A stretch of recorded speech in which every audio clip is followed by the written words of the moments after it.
In general, I'm not a political person, and I don't want to use this channel for political reasons, except for one political thing: freedom of speech. And welcome back to the heart of the stories we tell. I'm Rob the host, and this is another look deep into what makes a story, a theory on storytelling by a storyteller who believes that every story has merit.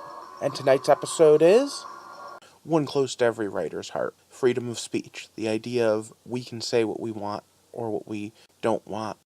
There are plenty of Robin Hood-style stories for people that are going for freedom and people that are fighting the system.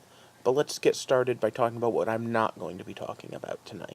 I already did one of my Sensational Sevens on conspiracy theories, and in that I specifically called out the fact that I'm not a big proponent of them. I don't want to talk about there being some new world order. I don't want to talk about there being some sort of secret money conspiracy.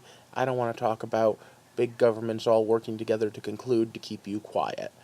Could it be true? Yeah, it could be. I've heard stranger things. And to be honest, though, I'm just not a fan, and that's not what this is about. This is about when you can and can't talk, and what you can and can't say. When I was growing up, we had a very simple rule of thumb: your right to swing your fist ends where my nose begins. But now that leads to a very complicated question, one that I am totally not qualified to give you the answer to. So instead, I'm going to ask the question and see what you think, because that's what really matters: how you think this should go. And by you, I mean everyone listening to this, everyone not listening to this, just in general, everyone.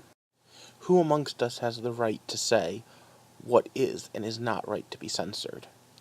Let's start off with the fact that I understand words can hurt. In fact, I understand that there's such a thing as harassment, and harassment should not be protected speech. And yelling fire inside a crowded room should not be free speech. And petitioning for people to take up violent action should not be protected speech. The problem is, all of those things are so slippery slope. How do you tell the difference? If I say, "Oh, I wish you'd die in a fire," is that a threat, or is that me being a stupid internet meme? What if I say, "Man, I'm so sick and tired of politicians this year. Just wish they'd all die in a meteor strike"? I mean, obviously I'm being fictitious, right? I'm not honestly hoping that okay, maybe I'm hoping that they all die in an asteroid strike, but it doesn't matter. At the end of the day, who gets to decide that? And here's the trick. In each country, someone different is deciding, and there are different rules and different thoughts. And imagine for a moment that I was pitching a TV show for the United States, and in one of the scenes in my pitch, a woman walks in topless. What would they say? Now imagine I pitched the exact same TV series with the exact same scene in Brazil or England. Okay? What if I pitched one where someone's head got ripped off and the monster literally pissed right down the neck hole? Yeah, that's right, because in the United States, violence, a lot more you have to push. Sexuality, ooh, that could get you in a lot of trouble.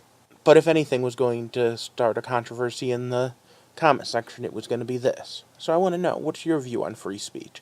Especially when it comes to stories. How far in a story should be censored, and how far should be rated? What should be allowed and what shouldn't? Or, at least, who gets to draw those lines? Let me also say that this affects me on a personal level. Not just censorship of what you can say in a story, because of course that does since I'm a writer, but the censorship of what you can say on a YouTube channel.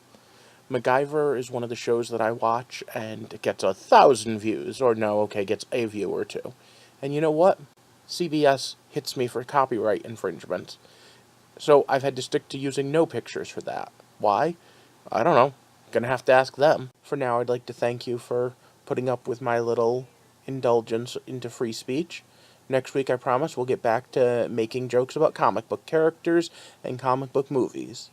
So for now, I need you to like, subscribe, and share this video so that we can grow this community, and then join me back here next time as we take a walk through the heart of the stories we tell. Thanks for watching.